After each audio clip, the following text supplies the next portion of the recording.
Il Matera che non t'aspetti o, se preferite, l'altra faccia della squadra lucana, surclassato il capolistano Icattaro, obbligato per larghi tratti della partita a vivere in affanno, messo alle corde, costretto ad andare in svantaggio, salvo poi a ritornare in parità con questo contestatissimo gol di San Gerardi, un'azione in cui si leggono almeno due irregolarità.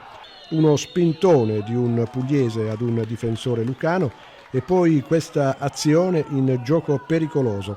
Per l'arbitro tutto regolare e il Matera, andato in vantaggio con un gran gol di Marsico all'8° della ripresa, si ritrova costretto ad inseguire.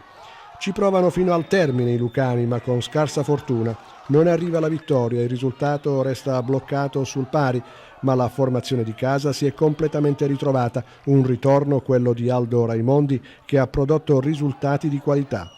Lungo l'elenco delle occasioni che i padroni di casa non sono riusciti a concretizzare anche per la felice giornata del portiere avversario.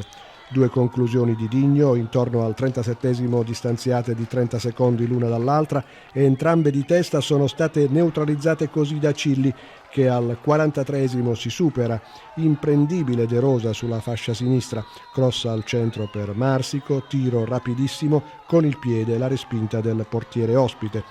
Chiusura di gara con il Matera ancora in avanti, a testa bassa. Il Neucattaro si salva e gli applausi finali sono tutti per i lucani.